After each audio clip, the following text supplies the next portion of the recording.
Hello and welcome to the Wedding Guide podcast. I'm your host, Pete the Celebrant, and we are proudly sponsored by Easy Weddings. Easy Weddings help thousands of couples nail their big day every year. With their award-winning directory and mobile apps, you can find and book top-rated wedding suppliers. You can stay on track with their planning tools, or for a more hands-off approach, work with a wedding planner to save you time and money. Best thing, it's free. Jump on to easyweddings.com.au to start your stress-free journey up the aisle today. Joining us for the episode is Jessie Newell, the event coordinator at Victoria Parks in Queensland. Jessie shares with us how she and her team have been helping couples celebrate their wedding amongst COVID guidelines in Queensland. Then we discuss why couples choose Victoria Parks as a wedding venue. Allow me to introduce you to the very wedding knowledgeable Jessie Newell. Well, hello and welcome to another episode. And we have with us Jessie Newell, all the way from Vic Parks in Queensland. Jessie, how are you doing? Hi, thanks for having me. I'm doing so well. It's, a tough life up here with views like this and weather like this every day. But thank you for having me. Yes, look, down in Victoria, we do enjoy the four seasons in one day, but I guess having sun all year round that must be nice. Must be nice. It is beautiful. It is beautiful. That is a beautiful view. And behind you that's a wedding arbor, so people can have this view for their wedding. It sure is. So this is our beautiful courtyard. It's picture perfect every day, as you can see. We usually would set it up with some beautiful bentwood chairs, and then you add your personal touch to the arbor. It's great. Looks incredible. How many can that fit in that area?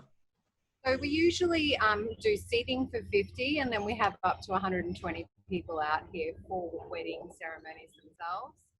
But we have 5 venues on site that we can do wedding ceremonies and receptions. So there's plenty of other facilities that we can help as well. Yeah, looks great. Well, thank you for coming on the episode, Jessie. And I chatted with Annie Molnar last episode, because trying to make sure that couples who are entering into possible COVID restrictions with their weddings, we want to make sure that they feel comfortable and have an idea of what to expect when going into a venue or dealing with some of their suppliers. And so it's great to talk with you, because you do, I think you mentioned, over 140 weddings a year. Yeah, so we've got 160 booked in for next year, and we've done 57 under COVID restrictions since 10th of July, when our restrictions in Queensland eased. So we're doing very well during hard times. Yeah. And look, we're going to come to, and we will chat about Vic Park, and I definitely want to hear all about it. And I know other couples, particularly those in Queensland, will want to hear about it as well, looking for wedding venues. Let's just start with yourself first. Why don't you tell us a little bit about yourself and how long you've been in events and weddings, and yeah.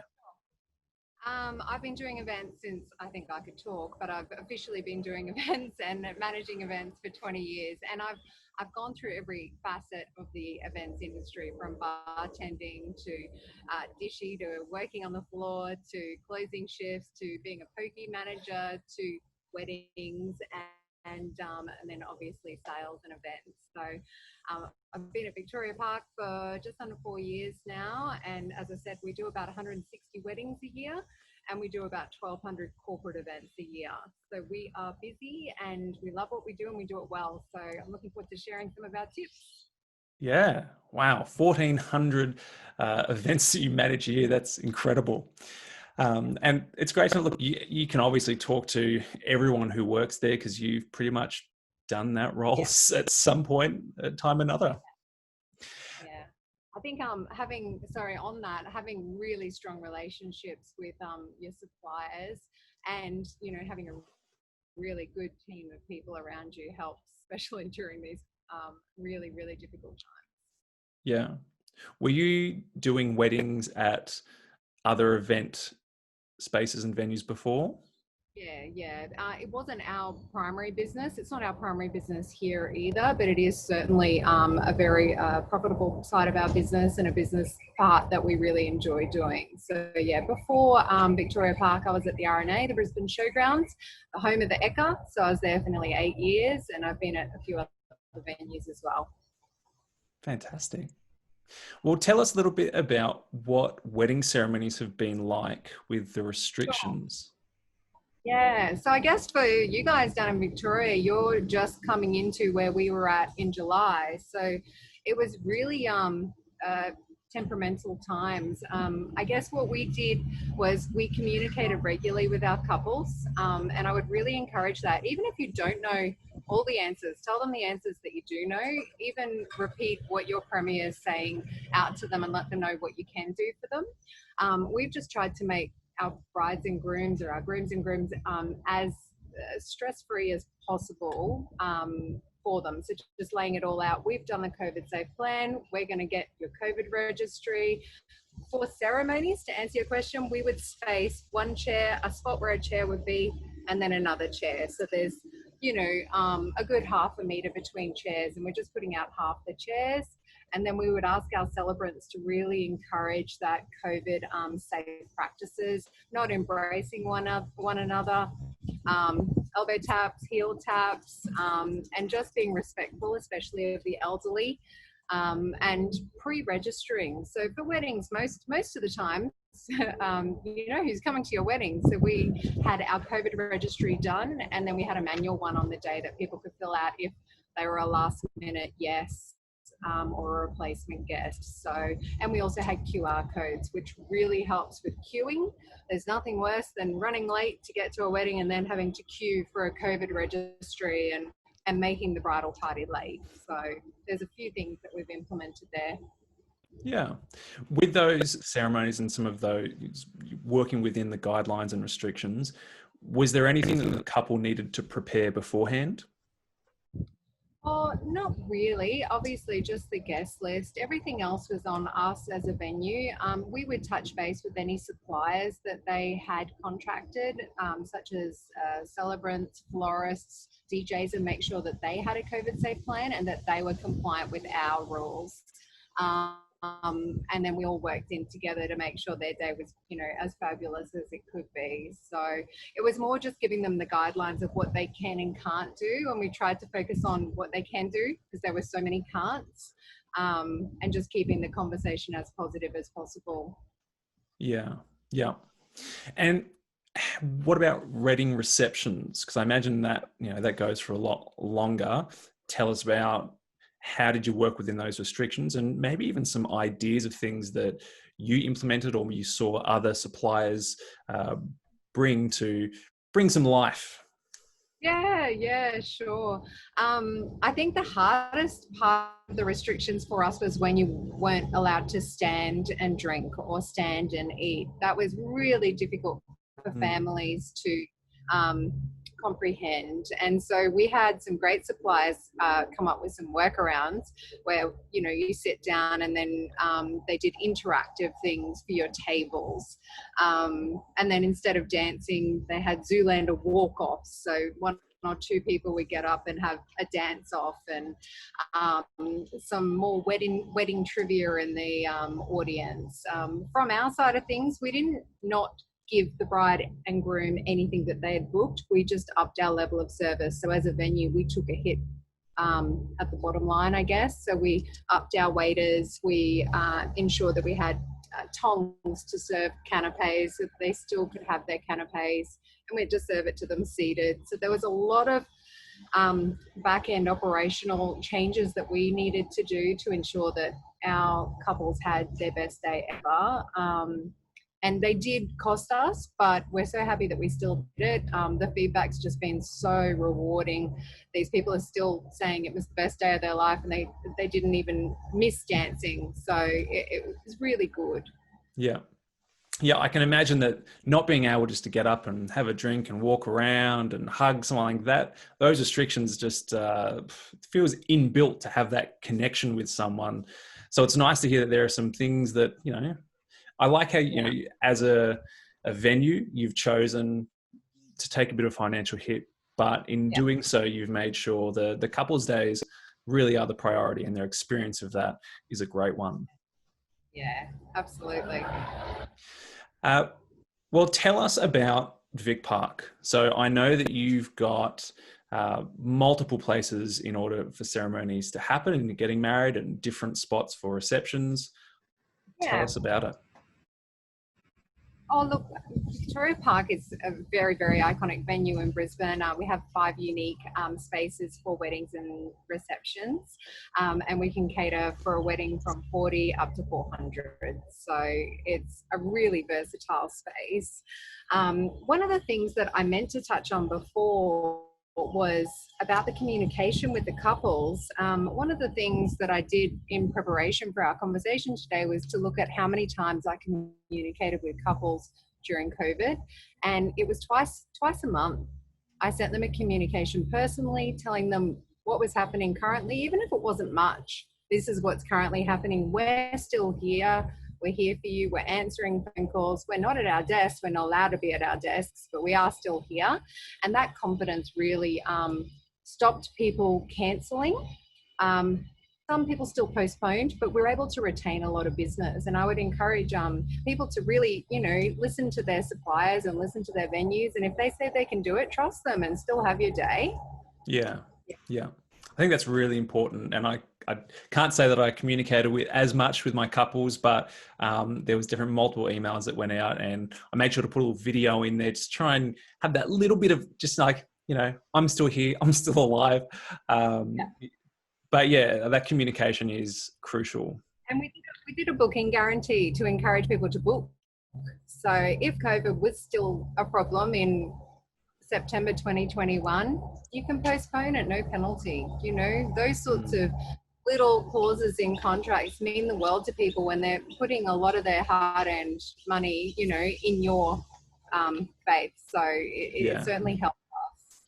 And we reduced the amount we're asking for up front because we knew people weren't necessarily earning their full wage. So it's just those little things that I think really helps us come through. Yep. And I think it builds a lot of trust as well, seeing that, a venue, and a venue definitely is, I would say, is the largest financial part of the day. So to have that trust and that guarantee with that, and sort of decreasing the amount that's needed to come on board, I can imagine that would have built a lot of trust, and that would have been really beneficial. It's amazing for any brides and grooms listening. Don't get lost in these horrible Facebook groups that are telling you all the negatives of the industry. There's so many amazing venues and suppliers and vendors out there doing the right thing. So just try and, find someone that you trust and then get them to recommend. Do the referrals. Get the referrals from people you trust, and don't go down the rabbit hole of negativity.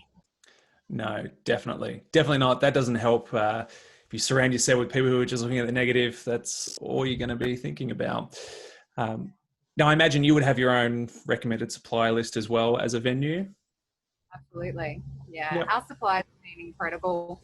We've actually continued to do showcases throughout this period. So we've done 3 wedding showcases. We did an open day and we did hour intervals. So we allowed 100 COVID guests for the first hour across all of our venues. And then we did the next hour and then the next hour. And people were so appreciative that they could still have an open day experience with restrictions.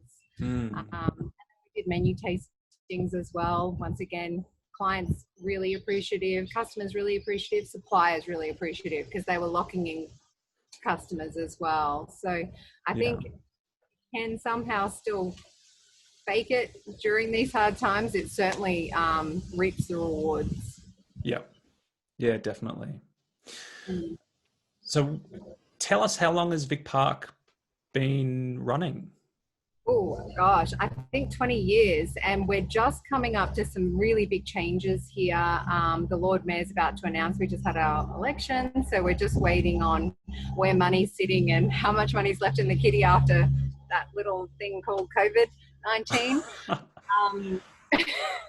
So our extended golf course here, the 18 holes, is actually closing on the 30th of June, and then it's being turned into public parklands for the general public.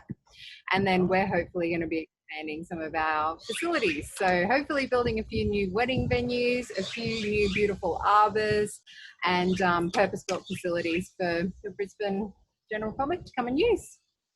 Yeah, that's great. And did you mention that Vic Park has a few different venues within it? Like, is there a few different business areas within it?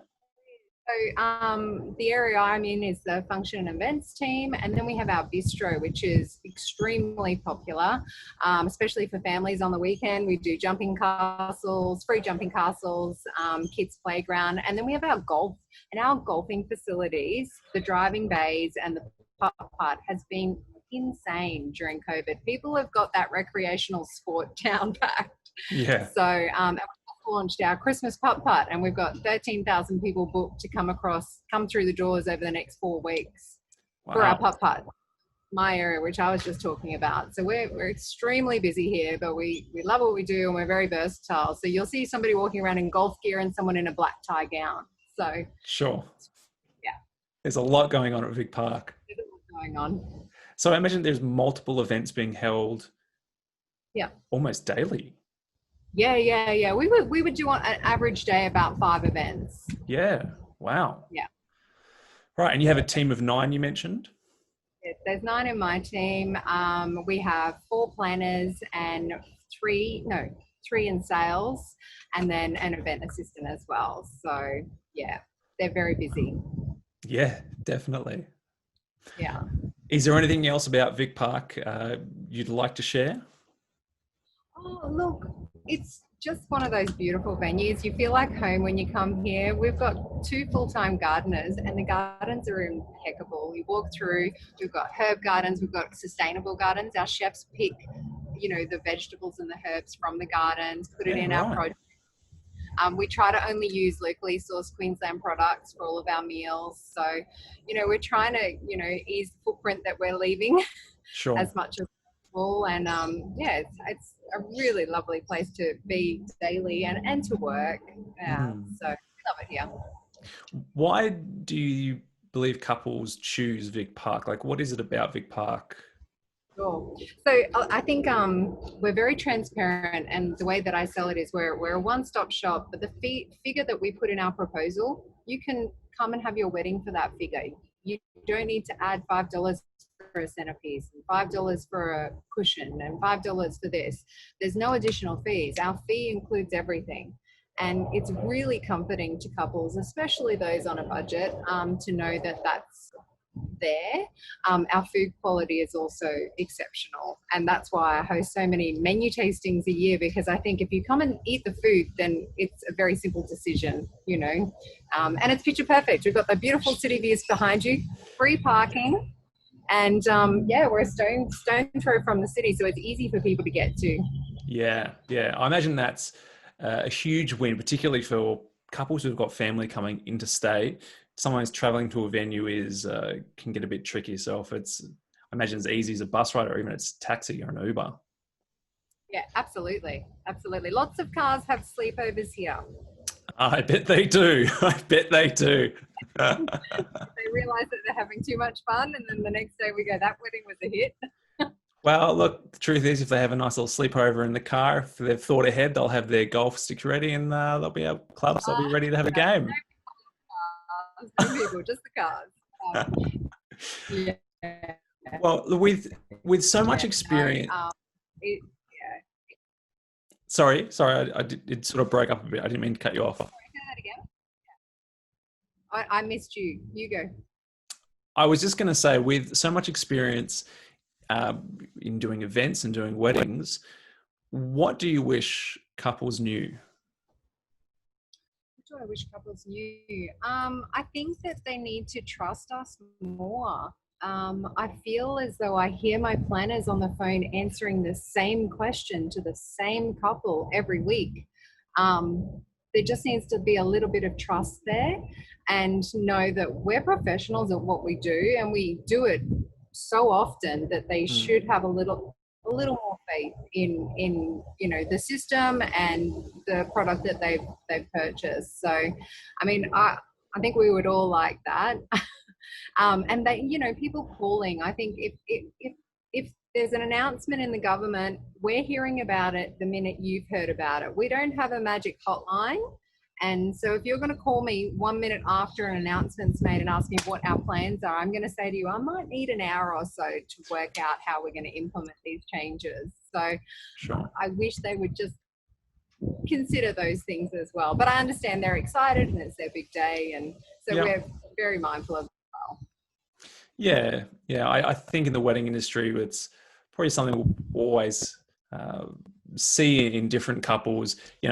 Most couples get married once, and trying to get this as perfect as possible is definitely on top of their priority list. And I do hear that from a lot of suppliers is let's have this trust. We do this throughout. This is our job. We do this every year, and having that trust with us, we'll make sure we do everything we can do to make sure you have an incredible day. And listen, if we've recommended you book a certain supplier, book them. I had a couple that I booked during COVID, and they went and found all these quotes, and they came back to me and said, the DJ can't do this, and the celebrant won't do this, and this person won't do this. And I said, here are the people I trust. Call them. 4 months later, they finally called them. They were so happy because they had proper COVID safe plans. So, listen to people that are doing what they're doing and doing it well, and listen to who they're going to recommend, because they're not going to give you a bum steer. Yeah. And what would be your best advice for couples? I think always make sure that you read your contract. Read your contracts. I feel for people that are losing money during these times, especially people that have, integral parts of their family overseas, and they can't have their wedding without them. That you need to be able to change your wedding date. So I think it's really important that you have contracts that are flexible, and that's with postponement. I'm not encouraging people to cancel. I'm just saying postpone and keep the money in the industry, keep your dreams alive, and postpone to a date when your family can attend. But, make sure that you have the ability to postpone without penalty if it is due to, COVID-19. So that's something that I think a lot of people haven't really put a lot of thought into, especially suppliers and venues. They haven't redone their contracts. So if you want to cancel because a guest can't come, you're up for cancellation fees, and that can be quite extensive. So I would really encourage people to read their contracts and negotiate a COVID clause especially if you've got overseas guests. Yeah. Guests from Victoria. Yeah, am I right? It's all right. They'll let us out soon. Yeah. My brother's getting married in December, and he's been touching base with me every week going, Jessie, what's happening? Can I dance yet? Can I do this yet? And I was so thrilled to be able to call him the other day and say, mate, you can dance. And he was just so happy. So, yeah. How many can you have on the dance floor now? We're up to 200 as of 4 p.m. Yeah. So we're very excited about that. Yeah. That's great. And the DJs are excited because they've been DJing to people sitting in their chairs having a boogie. Yeah. It's not. It's not quite the same as DJing to a dance floor, I imagine. Yeah. So we're back. As of 4 p.m. yesterday, we can have 200 people on a dance floor, and we're back to one person per 2 square meters. And for our venues, that's how we that's our business model. So we're back to our full capacities. Fantastic. Jessie, thank you so much for sharing with us, what weddings have been like up in Queensland. I know it's going to help a lot of couples who are potentially or will face restrictions with their own weddings. So thank you for sharing about that. And of course, if you are thinking of having a wedding in Queensland, whether you live there or you're going there because your family's there, definitely check out Vic Park. Yes, please do. Give me a call. All of our details are on the website, and you can meet the team. So you can just click on me and it will come straight through. Sounds great. Well, thank you so much, Jessie. And thank you everyone for joining us today on the episode. Have a great week. Bye.